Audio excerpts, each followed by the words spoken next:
নমস্কাৰ মই অনিকেত ছেত্ৰী আপোনালোকক স্বাগতম জনাইছো জব আসাম ইউটিউব চেনেললৈ এই ভিডিঅ'টিত আমি আলোচনা কৰিম আসাম জিঅ'গ্ৰাফিৰ অল এক্সপেক্টেড কোৱেশ্চনছ আটাইবোৰ সম্ভাৱনীয় প্ৰশ্ন এই ভিডিঅ'টিত আলোচনা কৰা হ'ব যদি আপুনি অসম চৰকাৰৰ দ্বাৰা অনুষ্ঠিত হ'বলৈ গৈ থকা যিকোনো এক্সামৰ প্ৰিপাৰেচন চলাই আছে তেন্তে এই ভিডিঅ'টি আপোনাৰ বাবে হ'ব আশা কৰোঁ যদি আপুনি ভিডিঅ'টি শেষলৈকে চাই তেন্তে আপুনি নিশ্চয় লাভান্বিত হ'ব এতিয়া বলক ভিডিঅ'টো আৰম্ভ কৰোঁ স্কটলেণ্ড অফ আসাম অসমৰ স্কটলেণ্ড বুলি কাক জনা যায় সো উমৰাংচু ডিমাকুচি বঙাইগাঁও হাফলং অপচন 4টা আছে সো শুদ্ধ উত্তৰ হৈ যাব হাফলং বন্ধুসকল হাফলঙক স্কটলেণ্ড অফ আসাম বুলি কোৱা হয় মনত ৰাখিব আৰু ইয়াৰ কাৰণ এইটোৱে কাৰণ স্কটলেণ্ড দেখাত বহুত ধুনীয়া হয় ঠিক তেনেদৰে আমাৰ হাফলঙো দেখাত খুবেই ধুনীয়া আপোনালোকে চাব পাৰে ইয়াতে সো হাফলঙো দেখাত খুবেই ধুনীয়া সেয়েহে হাফলঙক স্কটলেণ্ড অফ আসাম বুলি কোৱা হয় অসমৰ স্কটলেণ্ড বুলি কোৱা হয় আপোনালোকে জানে হাফলং ক'ত আছে ডিমা হাছাও জিলাত আছে সো ডিমা হাছাও জিলাত হাফলং আছে আৰু মনত ৰাখিব এই হাফলং হৈছে অসমৰ একমাত্ৰ হিল ষ্টেচন অসমৰ একমাত্ৰ হিল ষ্টেচন কোনখন হয় সো হাফলং সেয়েহে এই হাফলঙৰ পৰা কোৱেশ্চন প্ৰায় আহি থকা দেখা যায় আপোনালোকে জানে চাগে যে হিল ষ্টেচন মানে যেনে আমাৰ দাৰ্জিলিং হিল ষ্টেচন আছে কুৰ্গ হিল ষ্টেচন আছে ন ঠিক তেনেদৰে আমাৰ হাফলং এখন হিল ষ্টেচন হয় আৰু the only one hill station in Assam is Haflong আৰু সেয়েহে হাফলঙক স্কটলেণ্ড অফ আসাম বুলি কোৱা হয় কাৰণ ইয়াৰ সৌন্দৰ্যৰ বাবে মনত ৰাখিব আপোনালোকে যদি এনেকুৱা কোনো এটা জিকে যদি পঢ়োতে তাৰ লগত ৰিলেটেড বস্তুবিলাক যদি আপোনালোকে মনত ৰাখে তেন্তে আপোনালোকৰ প্ৰশ্নটো চাই আৰু এমসিকিউটো যদি চাই মানে কোৱেশ্চনবিলাক যদি অপচনবিলাক যদি চাই তেন্তে আপোনালোকৰ আনসাৰটো মনত পৰি যাব সেয়েহে মই পাৰালৈকে আপোনালোকক মনত ৰাখিব চেষ্টা কৰি আছো যদি আপোনালোকে এক্সপ্লেনেশ্যন নিবিচাৰে তেন্তে আপোনালোকে ভিডিঅ'টো স্কিপ কৰি চাব পাৰে পিছৰ প্ৰশ্নটোত আছে অসমত মুঠ কেইখন ব্যাঘ্ৰ প্ৰকল্প আছে how many tiger reserves are there in Assam so ব্যাঘ্ৰ প্ৰকল্প মানে য'ত টাইগাৰ ৰিজাৰ্ভ কৰা হয় মানে টাইগাৰবিলাক সংৰক্ষণ কৰা হয় বাঘ সংৰক্ষণ কৰা হয় সো য'ত বাঘবিলাক পোৱা যায় সো আমাৰ অসমত মুঠ কেইখন ব্যাঘ্ৰ প্ৰকল্প আছে শুদ্ধ উত্তৰ ইজ 4খন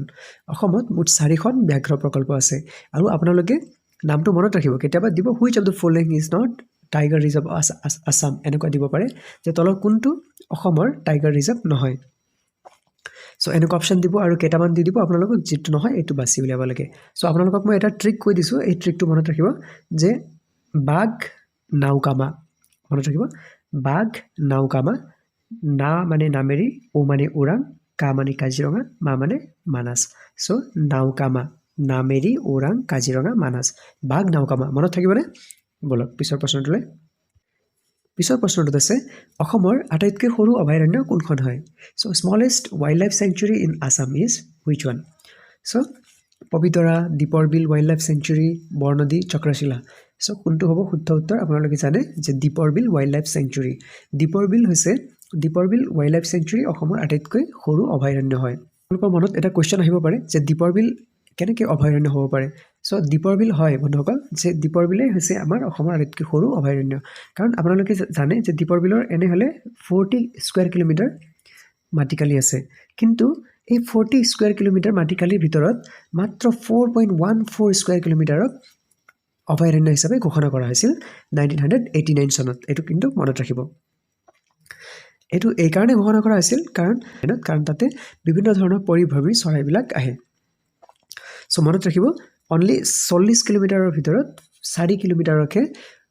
ৱাইল্ড লাইফ চেঞ্চুৰী হিচাপে ঘোষণা কৰা হৈছে দীপৰ বিলক মনত ৰাখিব আৰু সেয়েহে দীপৰ বিল হৈছে আটাইতকৈ সৰু বন্যপ্ৰাণী অভয়াৰণ্য অফ আসাম আৰু বন্ধুসকল আপোনালোকৰ চাগে মনত পৰিছে কাৰণ মই অলৰেডি আগৰ ভিডিঅ'বোৰত কৈছোঁৱে যে দীপৰ বিল কোৱাৰ লগে লগে আপোনালোকৰ মনত কি আহে এইটো হৈছে অসমৰ একমাত্ৰ ৰামচাৰ ঠাই মনত ৰাখিব একমাত্ৰ ৰামচাৰ ঠাই অফ আসাম কোনখন হয় যে দীপৰ বিল হৈছে অসমৰ একমাত্ৰ ৰামচাৰ ঠাই আৰু সেয়েহে দীপৰ বিলৰ পৰা কুৱেশ্চন অহাটো সঘনাই দেখা যায় পিছৰ প্ৰশ্নটোত আছে Bokajan Karbi Anglong is famous for Karbi আংলঙত থকা বোকাজান কিহৰ বাবে বিখ্যাত হয় ক'ব লাগে সো অপচন কেইটাত আছে সাৰ কাৰখানা কুঁহিয়াৰ কাৰখানা তেল কাৰখানা চিমেণ্ট কাৰখানা সো শুদ্ধ উত্তৰ হৈ যাব বোকাজান চিমেণ্ট কাৰখানাৰ বাবে বিখ্যাত আৰু মই এই কথাটো আগৰ 500+ জিকে অফ আসাম সিৰিজত মই অলৰেডি মেনশ্যন কৰিছোঁ সো আপোনালোকে যদি ভিডিঅ'টি চোৱা নাই আপোনালোকে ভিডিঅ'টি চাব পাৰে সো মই আগতে কৈছিলোঁ যে চিমেণ্ট কাৰখানা ক'ত আছে আমাৰ অসমত একমাত্ৰ বোকাজানত আছে আৰু সেয়েহে এই বোকাজান খুব ফেমাছ হয় চিমেণ্ট কাৰখানাৰ বাবে আপোনালোকে বাছ বিভিন্ন ধৰণৰ ট্ৰিক ব্যৱহাৰ কৰি মনত ৰাখিব পাৰে মই যিটো ট্ৰিক ব্যৱহাৰ কৰি আছোঁ এই ট্ৰিক আপোনালোকৰ বাবে চাগে অথেণ্টিক নহ'ব পাৰে আপোনালোকৰ চাগে ভাল নালাগিব পাৰে বাট মই তথাপি কৈ দিওঁ যিবিলাকৰ বাবে ভাল লাগে তেওঁলোকে ব্যৱহাৰ কৰিব পাৰে চ' বোকা মানে কি হয় বোকা ক'ত থাকে বোকা হয় পানী পানী দিলে বোকা মাটি হ'লে বোকা হয় চ' ইয়াতে চাওকচোন সাৰ কাৰখানা বোকা হ'ব নোৱাৰে কুঁহিয়াৰটো বোকা নুঠেই চ' তেলতটো বোকা নহয় মাত্ৰ চিমেণ্টত কি হয় চিমেণ্টত যেতিয়া আমি পানী দিওঁ চ' যেতিয়া ৱাটাৰ দিয়া হয় চিমেণ্টত তেতিয়া কি হৈ যায় বোকা হৈ যায় চিমেণ্টৰ চ' মনত ৰাখিব তো তেনেকৈ চিমেণ্ট কাৰখানাৰ বাবে বিখ্যাত বোকাজান চ' বন্ধুসকল মই যিটো ট্ৰিক ব্যৱহাৰ কৰি আছোঁ হয় আপোনালোকৰ বাবে এইটো পাৰফেক্ট নহ'ব পাৰে কথা নাই তথাপি যেনেকৈ হ'লেও আপোনালোকে মনত ৰাখিব পাৰিলে হৈ গ'ল আপোনালোকে যদি নিজৰ ট্ৰিক ব্যৱহাৰ কৰিব পাৰে তেতিয়াতো খুবেই ভাল বলক আকৌ টপিকলৈ আগবাঢ়ো আৰু পিছত আৰু এটা কথা মনত ৰাখিব যে যেতিয়া আমি বোকাজানৰ কথা কওঁ নহয় তেতিয়া আমাৰ যে নুমল মুমিন যে আছিল নুমল মুমিনৰ কথা মনত পৰে কাৰণ মই অলৰেডি আগতে কৈছিলোঁ যে নুমল মুমিন কোন আছিল নুমল মুমিন আমাৰ এজন লোক হয় আৰু নুমল মুমিন আমাৰ অসমৰ বিধানসভাৰ বৰ্তমান উপাধ্যক্ষ হয় এইটো কথা মনত ৰাখিব চ' উপাধ্যক্ষ কোন হয় এতিয়া বৰ্তমান অসমৰ নুমল মুমিন অসম লেজিসলেটিভ এছেম্বলিৰ মানে অসম বিধানসভাৰ উপাধ্যক্ষ হৈছে নুমল মুমিন মনত ৰাখিব আৰু এওঁ ক'ৰ হয় এওঁ এই চিমেণ্ট কাৰখানা যিটো ফেমাছ আছে নহয় বোকাজান এই বোকাজানৰে হয় বোকাজান কনষ্টিটুৱেঞ্চিৰে হয় মনত ৰাখিব Manas was declared as national park in মানাহক ৰাষ্ট্ৰীয় উদ্যান হিচাপে কেতিয়া ঘোষণা কৰা হৈছিল চ' 1990 1985 1979 আৰু নান অফ দিছ চ' শুদ্ধ উত্তৰ হৈ যাব 1990 1990 চনত মানাস অভয়াৰণ্যক ৰাষ্ট্ৰীয় উদ্যান হিচাপে ঘোষণা কৰা হৈছিল মনত ৰাখিব চ' 1990 মানাসক ৰাষ্ট্ৰীয় উদ্যান হিচাপে ঘোষণা কৰা হৈছিল আৰু এই মানাসকে 1985ত কি কৰা হৈছিল ইউনেস্কো ৱৰ্ল্ড হেৰিটেজ সাইট হিচাপে ঘোষণা কৰা হৈছিল মনত ৰাখিব দেই এইটো ইউনেস্কো ৱৰ্ল্ড হেৰিটেজ সাইট হিচাপে কেতিয়া ঘোষণা কৰা হৈছিল মানাসক 1985ত আৰু এই সেম 1985তে কাজিৰঙাকো সেম আমাৰ কাজিৰঙা ৰাষ্ট্ৰীয় উদ্যানকো ইউনেস্কো ৱৰ্ল্ড হেৰিটেজ সাইট হিচাপে ঘোষণা কৰা হৈছিল একেটা বছৰতে দুয়োটা ৰাষ্ট্ৰীয় উদ্যানকে মানা আৰু কাজিৰঙাকে মনত ৰাখিব পিছৰ প্ৰশ্নটোত আছে অসমত কেইখন ইউনেস্কো বিশ্ব ঐতিহ্য ক্ষেত্ৰ আছে how many UNESCO world heritage sites are there in Assam so' শুদ্ধ উত্তৰ হৈ যাব অসমত বৰ্তমান দুখন ইউনেস্কো ৱৰ্ল্ড হেৰিটেজ সাইট আছে আৰু সেই দুখন কি মই অলৰেডি ক'লোৱে আপোনালোকক যে মানা ৰাষ্ট্ৰীয় উদ্যান আৰু কাজিৰঙা ৰাষ্ট্ৰীয় উদ্যান এই দুখন হৈছে ৱৰ্ল্ড হেৰিটেজ সাইট ইউনেস্কো ৰাষ্ট্ৰসংঘৰে এটা অনুষ্ঠান হয় আৰু ইয়াৰ ৰাজধানী ক'ত আছে পেৰিছত আছে ৰাজধানী নহয় একচুৱেলি হেডকোৱাৰ্টাৰ ক'ত আছে পেৰিছত আছে ফ্ৰান্সৰ ৰাজধানী পেৰিছত আছে আৰু ইয়াৰ ফুল ফৰ্মটো কি হয় United nations educational scientific and cultural organisation পিছৰ প্ৰশ্নটোত আছে Raimona national park is situated in Raimona ৰাষ্ট্ৰীয় উদ্যান ক'ত অৱস্থিত হয় চ' বাক্সা চিৰাং কাৰ্বি আংলং কোকৰাঝাৰ চ' শুদ্ধ উত্তৰ হৈ যাব কোকৰাঝাৰত অসমৰ ৰাইমনা নেশ্যনেল পাৰ্ক অৱস্থিত হয় আৰু এই ৰাইমনা নেশ্যনেল পাৰ্ক হৈছে বন্ধুসকল আপোনালোকে জানে চাগে যে অসমত বৰ্তমান কেইখন আছে ৰাষ্ট্ৰীয় উদ্যান 7খন আছে অ'কে চ' এই 7খনৰ ভিতৰত এই ৰাইমনা যিখন আছে নহয় ৰাইমনা হৈছে 6th মানে 6th নেশ্যনেল পাৰ্ক হয় 6 নম্বৰৰ ৰাষ্ট্ৰীয় উদ্যান হয় আৰু ইয়াক কেতিয়া ঘোষণা কৰা হৈছিল ৰাষ্ট্ৰীয় উদ্যান হিচাপে মই আগৰ ভিডিঅ'বিলাকত অলৰেডি ডিছকাছ কৰিছোঁৱে তথাপি যাতে আপোনালোকক যেতিয়া মই PDF দিম নহয় এই PDFত যাতে এইবিলাক মেনশ্যন থাকিলে আপোনালোকৰ ৰিভিজন হৈ যায় তাৰ বাবে মই তথাপি এবাৰ লিখি দিছোঁ চ' ইয়াক ঘোষণা কৰা হৈছিল ৰাষ্ট্ৰীয় উদ্যান হিচাপে 2021 বৰ্ষৰ 5 জুন তাৰিখে আৰু আপোনালোকৰ অকণমান ৰিভিজন কৰাই দিওঁ মই আৰু কওক এই 5 জুনত যেতিয়া ৰাইমনাক ঘোষণা কৰা হৈছিল তেতিয়াহ'লে আমাৰ দিহিং পাটকাইকো ঘোষণা কৰা হৈছিল ৰাষ্ট্ৰীয় উদ্যান হিচাপে তো কেতিয়া ঘোষণা কৰা হৈছিল দিহিং পাটকাইক ৰাইমনাক যেতিয়া ঘোষণা কৰা হৈছিল তাৰ ঠিক 4 দিন পিছতে আমাৰ দিহিং পাটকাইকো ঘোষণা কৰা হৈছিল ৰাষ্ট্ৰীয় উদ্যান হিচাপে তেতিয়াহ'লে 5ৰ লগত 4 যোগ কৰি দিলে 9 হৈ যাব চ' 9th জুন তাৰিখে দিহিং পাটকাইক ৰাষ্ট্ৰীয় উদ্যান হিচাপে ঘোষণা কৰা হৈছিল মনত ৰাখিব আৰু এই ৰাইমনা নেশ্যনেল পাৰ্কত কি পোৱা যায় গোল্ডেন লংগুৰ পোৱা যায় মনত ৰাখিব সোণালী বান্দৰ এই ৰাইমনা ৰাষ্ট্ৰীয় উদ্যানতো পোৱা যায় মনত ৰাখিব পিছৰ প্ৰশ্নটোত আছে অসমৰ আটাইতকৈ সৰু ৰাষ্ট্ৰীয় উদ্যানখন কি হয় the smallest national park in Assam smallest national park কি হ'ব চ' আপোনালোকে এটাই জানে মই আগৰ ভিডিঅ'বিলাকত কৈছোঁৱে যে ওৰাং হৈছে অসমৰ আটাইতকৈ সৰু ৰাষ্ট্ৰীয় উদ্যান আৰু এই ওৰাঙক আজিকালি কিন্তু ৰাজীৱ গান্ধী নেশ্যনেল পাৰ্ক বুলিও কোৱা হয় ৰাজীৱ গান্ধী ওৰাং নেশ্যনেল পাৰ্ক বুলিও কোৱা হয় আৰু আপোনালোকৰ ৰিভাইজ অকণমান কৰাই দিওঁ যে মই আপোনালোকক আগতে কৈছিলোঁ যে এই ওৰাং ৰাষ্ট্ৰীয় উদ্যানকে আমাৰ মিনি কাজিৰঙা বুলিও কোৱা হয় কিন্তু মনত ৰাখিব মিনি কাজিৰঙা বুলি কাক কোৱা হয় ওৰাং ৰাষ্ট্ৰীয় উদ্যানকে মিনি কাজিৰঙা বুলিও কোৱা হয় মনত ৰাখিব দেই ইম্পৰ্টেণ্ট হয় পিছৰ প্ৰশ্নটোত আছে in which district of Assam national fertiliser factory is located অসমৰ কোনখন জিলাত ৰাষ্ট্ৰীয় সাৰ কাৰখানা আছে চ' শুদ্ধ উত্তৰ হৈ যাব একচুৱেলি এইটো বন্ধুসকল এইটো ডিষ্ট্ৰিক্ট নহয় একচুৱেলি এইটো প্লেচ আছিলে কুৱেশ্যনটো টাইপ কৰাত অকণমান মিষ্টেক হৈছে চ' কোনখন জিলা নহয় কোনখন ঠাই আছিলে একচুৱেলি অ'কে একো নাই যদি ডিষ্ট্ৰিক্ট থাকে তেন্তে আনচাৰ হৈ যাব ডিব্ৰুগড় বাট ইয়াতে ডিব্ৰুগড় যিহেতু নাই চ' একচুৱেলি শুদ্ধ উত্তৰটো হৈ যাব নামৰূপতহে আছে আৰু নামৰূপ একচুৱেলি বিলংছ টু ক'ত ডিব্ৰুগড় চ' নামৰূপ আছে ডিব্ৰুগড়তে গতিকে নামৰূপ নামৰ ঠাইত আমাৰ অসমৰ ৰাষ্ট্ৰীয় সাৰ কাৰখানা আছে মনত ৰাখিব আৰু এই বিষয়ে মই আগতেও আপোনালোকৰ ওচৰত আলোচনা কৰিছিলোঁ যে এই সাৰ কাৰখানাৰ নামটো কি হয় BVFCL বুলি কোৱা হয় যাৰ ফুল ফৰ্মটো হৈছে Brahmaputra valley fertiliser corporation limited মনত ৰাখিব এই BVFCL ক'ত অৱস্থিত হয় নামৰূপত অৱস্থিত হয় যিটো ডিব্ৰুগড়ত আছে মনত ৰাখিব এই সাৰ কাৰখানা মানে আপোনালোকে গমেই পাইছে চাগে যে ইউৰিয়া থাকে নহয় আমাৰ খেতিত যে দিয়ে ইউৰিয়া পটাছ নাইট্ৰজেন জাতীয় এইবিলাক ক'ত বনোৱা হয় ক'ত প্ৰডিউচ কৰা হয় আচলতে BVFCL প্ৰডিউচ কৰে নামৰূপত মনত ৰাখিব পিছৰ প্ৰশ্নটোত আছে ভাৰতৰ মুঠ জনসংখ্যাৰ কিমান শতাংশ অসমত আছে what percent of total population of India lives in Assam চ' ভাৰতৰ মুঠ জনসংখ্যাৰ অসমত আছে 2.58% কেতিয়াবা আপোনালোকে এইটো 2.58 to 2.6% বুলি পাব পাৰে একে কথা যদি 2.6 থাকে তেন্তে সেইটো ৰাইট মাৰিব আৰু 2.58 থাকিলে 2.58 ৰাইট মাৰিব চ' মুঠ জনসংখ্যা ভাৰতত যিমান আছে তাৰ ভিতৰত 2.6% আমাৰ অসমতে আছে চ' 3,12 লাখ এতিয়া অসমতে আছে এইটো কিন্তু 2011ৰ সেন্সাস অনুসৰিহে হয় বন্ধুসকল এইটো কাৰণ 10 বছৰ পিছে হয় চ' 2011 চনত আমাৰ সেন্সাস হৈছিল কিন্তু তাৰ পিছত আকৌ 2021ত হ'ব লাগিছিল ন চ' 2021ত সেন্সাস হ'ব লাগিছিল 2011ৰ পিছত 10 বছৰ পিছত বাট ডিউ টু কৰোনাৰ বাবে কিন্তু সেন্সাসটো অনুষ্ঠিত হ'ব নোৱাৰিলে সেয়েহে এতিয়াও আমি 2011টোৱে ফলো কৰি আছো মনত ৰাখিব মাটিকালি ফালৰ পৰা চাওঁ তেন্তে অসম হৈছে 16th লাৰ্জেষ্ট ষ্টেট হয় মানে 16 নম্বৰৰ আটাইতকৈ ডাঙৰ ষ্টেটত পৰে আৰু 15 নম্বৰৰ মোষ্ট পপুলাছ ষ্টেট হয় মানে জনসংখ্যাৰ ফালৰ পৰা যদি চাবলৈ যাওঁ তেন্তে 15 নম্বৰ আটাইতকৈ ডাঙৰ ৰাজ্য হয় আৰু যদি শিক্ষাৰ ফালৰ পৰা যদি চাব যাওঁ তেন্তে শিক্ষাৰ ফালৰ পৰা কিন্তু অসম খুব তলত আছে 28খন ৰাজ্যৰ ভিতৰত 26 নম্বৰতহে আহে অসমৰ স্থান চ' মনত ৰাখিব শিক্ষাৰ ফালৰ পৰা আটাইতকৈ বেছি লিটাৰেট ষ্টেট কোনখন হয় কেৰালা আপোনালোকে জানে আটাইতকৈ কম লিটাৰেট ষ্টেট কোনখন হয় বিহাৰ পিছৰ প্ৰশ্নটোত আছে তলৰ কোনখন অভয়াৰণ্য কোকৰাঝাৰত অৱস্থিত হয় which of the following wildlife sanctuary is situated in Kokrajhar so' option কেইটাৰ ভিতৰত শুদ্ধ উত্তৰ হৈ যাব চক্ৰশিলা মই আগতে ডিছকাছ কৰিছোঁ চক্ৰশিলাৰ বিষয়ে চ' তথাপি কৈ দিওঁ যে চক্ৰশিলা ক'ত আছে কোকৰাঝাৰত আছে চক্ৰশিলা ৱাইল্ড লাইফ চেঞ্চুৰী চ' এই অভয়াৰণ্যখন এইকাৰণে বেছি বিখ্যাত আৰু এইকাৰণে বেছিকৈ কুৱেশ্যন সোধে কাৰণ আমাৰ বিটিআৰত যদি কথা কওঁ তেন্তে বিটিআৰত only wild life century only দুটাই আছে এটা হৈছে বৰনদী আৰু এটা হৈছে চক্ৰশিলা চ' এই চক্ৰশিলাৰ বিষয়ে এটা কাৰণ এইটো হৈ গ'ল সোধাৰ হয়নে তাৰপিছত আৰু এটা কাৰণ কি হয় যে খুব ৰেয়াৰ এনিমেল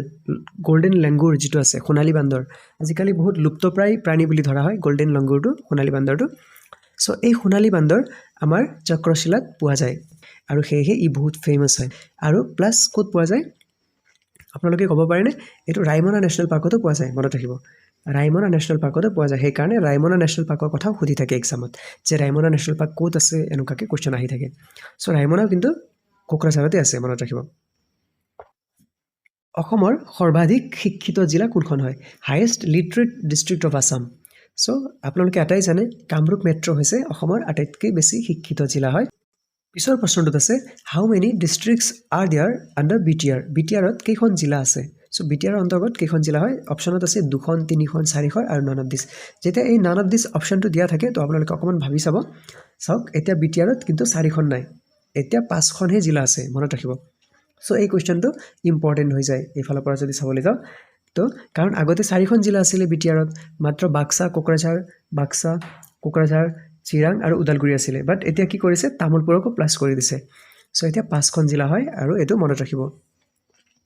সো তামুলপুৰ হৈছে অসম বিটিআৰৰ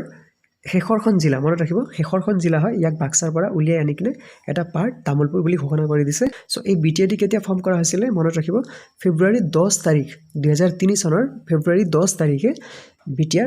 বিটিএডি ফৰ্ম কৰা হৈছিল সো বিটিএডি ফুল ফৰ্মটো আপোনালোকে জানে চাগে বড়োলেণ্ড টেৰিটৰিয়েল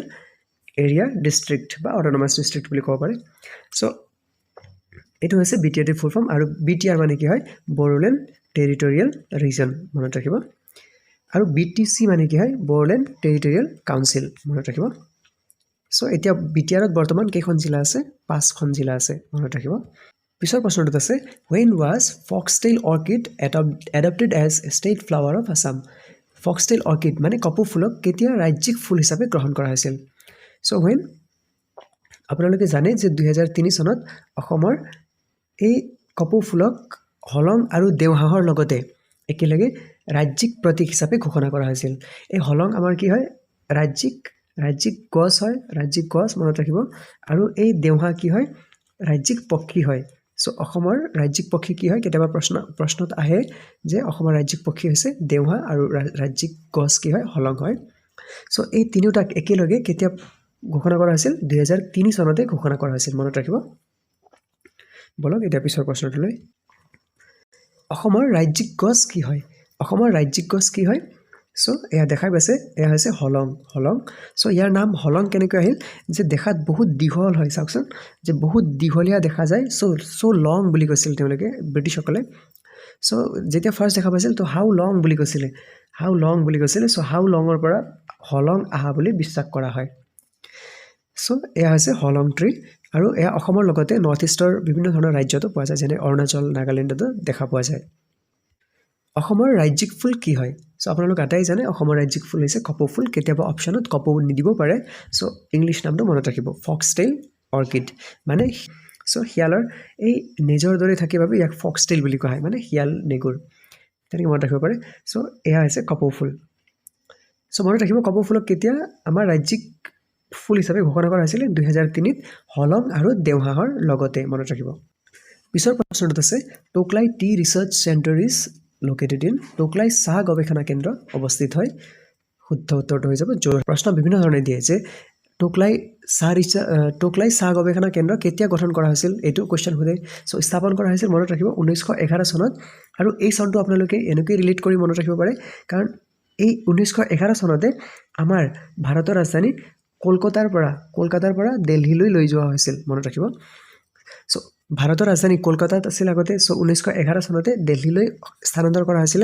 আৰু এই 1911 চনতে অসমত বিশ্বৰ ভিতৰতে প্ৰথম টোকলাই টি ৰিসাৰ্চ চেণ্টাৰ স্থাপন কৰা হৈছিল মনত ৰাখিব চাওক এতিয়া মাত্ৰ ডিসকাস কৰিলৈ মই এই কোৱেশ্চনটো সো তথাপি আপোনালোকে ক'ব পাৰে when was Tocklai T research centre established কেতিয়া টোকলাই টি ৰিসাৰ্চ চেণ্টাৰক স্থাপন কৰা হৈছিল সো শুদ্ধ উত্তৰ হৈ যাব 1911 চনত 1911 চনত টোকলাই চাহ গৱেষণা কেন্দ্ৰ স্থাপন কৰা হৈছিল আৰু এই টোকলাই চাহ গৱেষণা কেন্দ্ৰ হৈছে বিশ্বৰ ভিতৰতে প্ৰথমখন চাহ গৱেষণা কেন্দ্ৰ এটা আপোনালোকে ভাবিব পাৰে যে টি ৰিসাৰ্চ চেণ্টাৰ মানে কি হয় কি কাম কৰে তো চাহ গৱেষণা কেন্দ্ৰ কি কাম কৰে যে চাহৰ গুণাগুণ উন্নত মানৰ কাৰণে কাম কৰে ন তাৰপিছত 2 নম্বৰ চাহৰ খেতি কোট কৰিলে ভাল হয় চাহৰ খেতিৰ বাবে মাটিৰ গুণাগুণ নিৰ্ণয় কৰে তাৰপিছত চাহৰ বিজনেছ ডেভেলপমেন্টৰ কথা ভাবে এইবিলাক কাম চাহ টি ৰিসাৰ্চ চেণ্টাৰে কৰে সো তেনেকৈ মনত ৰাখিব পাৰে বলক পিছৰ প্ৰশ্নটো আছে অসমৰ ৰাজ্যিক জলজ প্ৰাণী কি হয় state aquatic animal of Assam so অসমৰ জলজ প্ৰাণীৰ কথা কৈছে কিন্তু সো জলজ প্ৰাণী কোনটো হয় ৰাজ্যিক জলজ প্ৰাণী শিশু ইয়াক শিশু বুলি কোৱা হয় সো শিশু হয় একচুয়ালি সো শিশু হৈছে অসমৰ ৰাজ্যিক জলজ প্ৰাণী যাক নেকি গেংগেছ ৰিভাৰ ডলফিন বুলিও কোৱা হয় মনত ৰাখিব ঠিক তেনেদৰে দেওহাঁহ হৈছে ৰাজ্যিক পক্ষী আৰু কপৌ ফুল হৈছে ৰাজ্যিক ফুল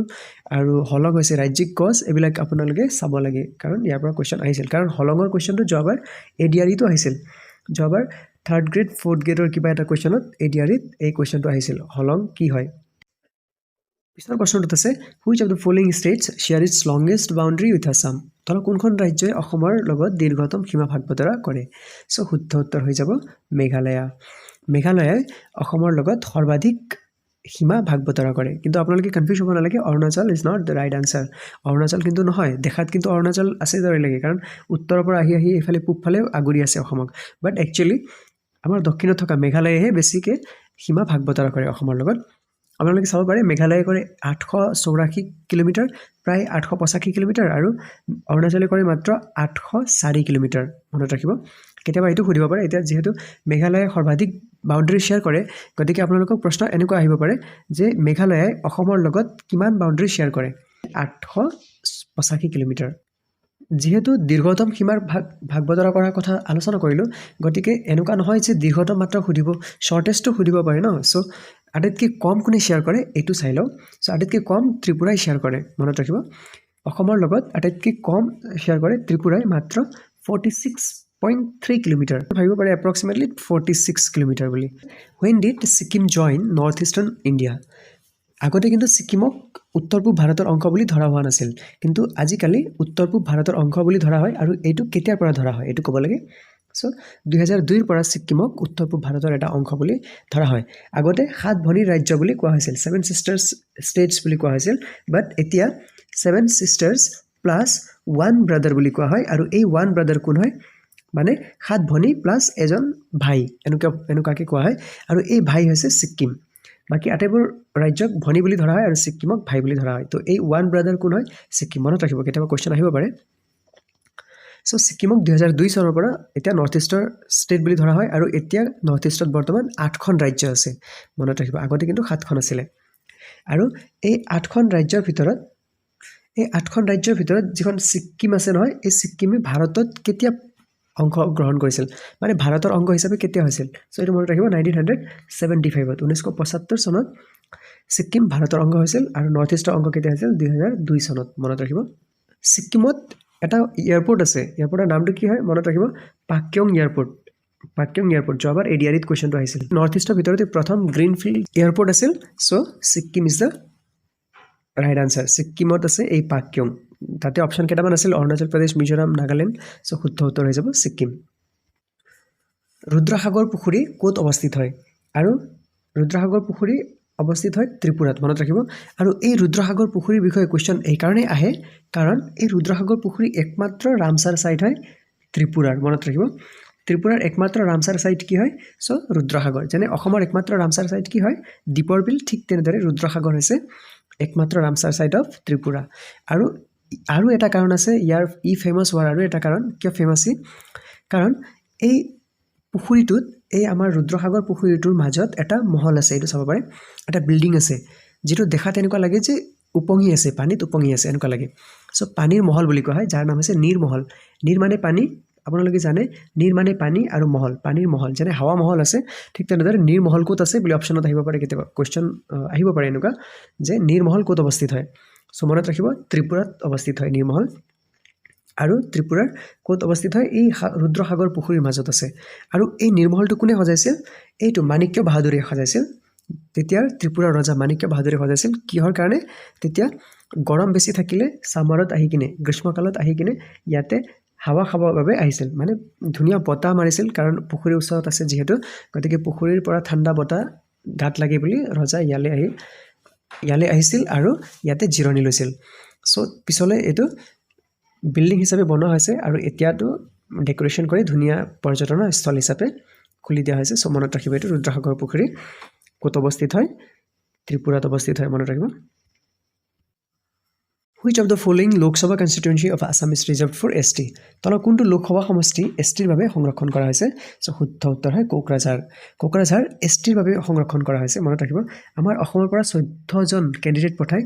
14জন লোকসভালৈ 14জন পঠায় চ' এই 14জনৰ ভিতৰত এই ST কেণ্ডিডেট মাত্ৰ আমাৰ কোকৰাঝাৰত আছে আৰু অট'নমাছ ৰিজন যিবিলাক ডিমা হাছাও আৰু কাৰ্বি আংলং আছে নহয় তাতে ST কেণ্ডিডেট উঠে আৰু বাকী কৰিমগঞ্জত মাত্ৰ এটাই মাত্ৰ সিট আছে যেটোত নেকি SC কেণ্ডিডেট মাত্ৰ উঠে মনত ৰাখিব চ' SC কেণ্ডিডেটৰ বাবে মাত্ৰ এটাই মাত্ৰ জায়গা আছে কৰিমগঞ্জ কনষ্টিটুৱেঞ্চি পিছৰ প্ৰশ্নটোত আছে largest national park in India অসমৰ ভিতৰত ভাৰতৰ ভিতৰত আটাইতকৈ ডাঙৰ ৰাষ্ট্ৰীয় উদ্যান কি হয় সো শুদ্ধ উত্তৰ হৈ যাব Hemis national park Hemis national park এই হেমিছ নেশ্যনেল পাৰ্ক ক'ত আছে মনত ৰাখিব এইটো কিন্তু ভাৰতৰ অন্যান্য এক্সামবোৰত কিন্তু আহি থাকে কিন্তু অসমৰ এক্সামত ইমান নাহে বাট যেহেতু ভাৰতৰে ভিতৰতে আটাইতকৈ ডাঙৰ হয় গতিকে অসমৰ এক্সামতো নাহে বুলি আমি ক'ব নোৱাৰোঁ গতিকে হেমিছ নেশ্যনেল পাৰ্ক হৈছে ভাৰতৰ ভিতৰতে আটাইতকৈ ডাঙৰ ৰাষ্ট্ৰীয় উদ্যান আৰু ই আছে ক'ত লাডাখত আছে মনত ৰাখিব লাডাখত আছে সো লাডাখত আছে হেমিছ নেশ্যনেল পাৰ্ক পিছৰ প্ৰশ্নটোত আছে the only floating national park in the world পৃথিৱীৰ একমাত্ৰ উপঙি থকা ৰাষ্ট্ৰীয় উদ্যান কোনখন হয় সো মোষ্ট ইম্পৰ্টেণ্ট হয় এই কুৱেশ্যনটো কাৰণ নৰ্থ ইষ্ট পইণ্ট অফ ভিউৰ পৰা একেবাৰে ইম্পৰ্টেণ্ট হয় পৃথিৱীৰ ভিতৰতে একমাত্ৰ এনেকুৱা নেশ্যনেল পাৰ্ক আছে যিটো নেকি ফ্লোটিং দেখাত পায় এনেকুৱা লাগে যে উপঙি আছে সো আপোনালোকক সুবিধা যাতে হয় তাৰ কাৰণে মই ফটো ৰাখি দিছোঁ ইয়াতে আপোনালোকে চাব পাৰে লাগিছেনে ইয়াতে উপঙি থকাৰ দৰে সো এইটোৰ নাম হৈছে কেবুল লামজাও নেশ্যনেল পাৰ্ক আৰু আছে ক'ত মণিপুৰত মনত ৰাখিব এতিয়া চাওক আপোনালোকে মনত আসানিছে ৰাখিব পাৰিব কাৰণ মই কৈ আছোঁ আপোনালোকক এই মণিপুৰত কি আছিল আমাৰ লোকটাক লেক আছিল নহয় মই আগতে কৈছিলোঁ লোকটাক লেক ক'ত আছে লোকটাক লেক মই অসমীয়াত লিখি আছোঁ সো লোকটাক বিল ক'ত আছে লোকটাক লেক আছিল আমাৰ মণিপুৰত আৰু এই লোকটাক লেকটো ইম্পৰ্টেণ্ট কিয় আছিল বুলি কৈছিলোঁ মই আগতে কৈছিলোঁ কাৰণ মণিপুৰৰ একমাত্ৰ ৰামচাৰ ছাইট হয় মনত ৰাখিব মণিপুৰৰ একমাত্ৰ ৰামচাৰ ছাইট কি হয় লোকটাক লেক যেনেদৰে আমাৰ অসমৰ একমাত্ৰ ৰামচাৰ ছাইট দীপৰ বিল ঠিক তেনেদৰে মণিপুৰৰ লোকটাক লেক আৰু এই লোকটাক লেকেই হৈছে এইটো আপোনালোকে যে দেখি পাই আছে নহয় এয়া হৈছে লোকটাক পুখুৰী লোকটাক লেক বুলি ক'ব পাৰোঁ আৰু এই লোকটাক লেকতে আছে আমাৰ ফ্লোটিং নেশ্যনেল পাৰ্ক যাৰ নাম হৈছে কেবুল লামজাও পিছৰ প্ৰশ্নটোত আছে first national park in India actually এইটো ইণ্ডিয়াৰ জিঅ'গ্ৰাফিৰ পৰা আহি যায় বাট যেহেতু মোষ্ট ইম্পৰ্টেণ্ট পইণ্ট আছিল গতিকে মই ইয়াকো এৰিব খোজা নাই এইটোকে সাঙুৰি লৈছোঁ চ' চাওক ভাৰতৰ প্ৰথম ৰাষ্ট্ৰীয় উদ্যান কোনখন হয় চ' ভাৰতৰ প্ৰথম ৰাষ্ট্ৰীয় উদ্যান কৈছে আটাইতকৈ ডাঙৰ আটাইতকৈ সৰু এইবিলাক যদি থাকে নহয় তো আপোনাৰ কাৰণে ইম্পৰ্টেণ্ট হৈ যায় চ' মনত ৰাখিব জিম কৰবেট নেশ্যনেল পাৰ্ক হৈছে ভাৰতৰ ভিতৰতে আটাইতকৈ পুৰণি নেশ্যনেল পাৰ্ক মানে প্ৰথমখন ৰাষ্ট্ৰীয় উদ্যান আৰু এই জিম কৰবেট নেশ্যনেল পাৰ্কক কিন্তু আগতে যেতিয়া স্থাপন কৰা হৈছিলে ৰাষ্ট্ৰীয় উদ্যান হিচাপে তেতিয়া কিন্তু আচলতে জিম কৰবেট নামটো নাছিলে তেতিয়া আছিলে হাইলি নেশ্যনেল পাৰ্ক বুলি কোৱা হৈছিলে আৰু এই হাইলি নেশ্যনেল পাৰ্ককে পিছলৈ জিম কৰবেট নেশ্যনেল পাৰ্ক বুলি কোৱা হয় আজিকালি জিম কৰবেট নেশ্যনেল পাৰ্ক বুলিও কোৱা হয় চ' এই জিম কৰবেট নেশ্যনেল পাৰ্ক আছে ক'ত উত্তৰাখণ্ডত আছে মনত ৰাখিব কেইদিনমান আগতে আমাৰ মাননীয় প্ৰধানমন্ত্ৰী ডাঙৰীয়াই এই জিম কৰবেট নেশ্যনেল পাৰ্কত গৈ ফটোশ্বুট কৰিছিলে আপোনালোকে চাগে ফটোটো খুবেই ভাইৰেল হৈছিলে চ' আপোনালোকে চাগে দেখা পাইছিলে বলক পিছৰ প্ৰশ্নটোলৈ পিছৰ প্ৰশ্নটোত আছে Jia Bharali in Arunachal Pradesh is known as Jia Bharali নদীক অৰুণাচল প্ৰদেশত কি বুলি কোৱা হয় এই জিয়া ভৰালী নদীৰ কথা যেতিয়া কৈছোঁ নহয় তেতিয়াহ'লে আপোনালোকৰ মনত আহিছেনে এইটো কি কৈছিলে লাইফ লাইন অফ কি আছিলে আপোনালোকে কওকচোন লাইফ লাইন অফ কি আছিলে ফিল ইন দ্য ব্লেংকছ আপোনালোকে চাওক কওকচোন কিমানখিনি আপোনালোকে মোৰ ভিডিঅ'খিনি চাই আছে আৰু কিমানখিনি ষ্টাডি কৰি আছে মই ইয়াতে গম পাই যাম লাইফ লাইন অফ ডেছ বুলি কোৱা হয় এই জিয়া ভৰালীক চ' এই জিয়া ভৰালী নদী আমাৰ এখন ৰাষ্ট্ৰীয় উদ্যানৰ ওচৰেৰে আহে অসমৰ ৰাষ্ট্ৰীয় উদ্যানৰ ওচৰেৰে আহে আৰু তেতিয়া ইয়াক জিয়া ভৰালী বুলি কোৱা হয় কিন্তু ই আমাৰ ৰাষ্ট্ৰীয় উদ্যানৰ ওচৰেৰে অহাৰ আগতে কিন্তু আমাৰ মই নামটো কৈ দিওঁ নামেৰি ৰাষ্ট্ৰীয় উদ্যানৰ ওচৰেৰে যায় জিয়া ভৰালী নদী আৰু তেতিয়া জিয়া ভৰালী বুলি কওঁ কিন্তু আচলতে আহে অৰুণাচলৰ ফালৰ পৰা এনেকুৱাকৈ চ' এই অৰুণাচলত কিন্তু ইয়াৰ নাম কি আছিল এইটো সুধিছে চ' শুদ্ধ উত্তৰ হৈ যায় কামেং বুলি কোৱা হয় অৰুণাচল প্ৰদেশত জিয়া ভৰালীক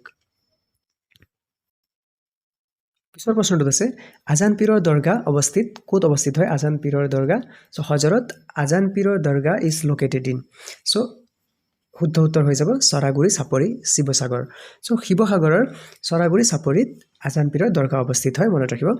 আৰু এই আজান পীৰৰ দৰগাহৰ বিষয়ে এইকাৰণে কুৱেশ্যন আহে কাৰণ আপোনালোকে এটাই নামটো শুনিছে আগতে যে আজান ফকীৰ আমাৰ ব্ৰহ্মপুত্ৰ উপত্যকাত ইছলাম ধৰ্ম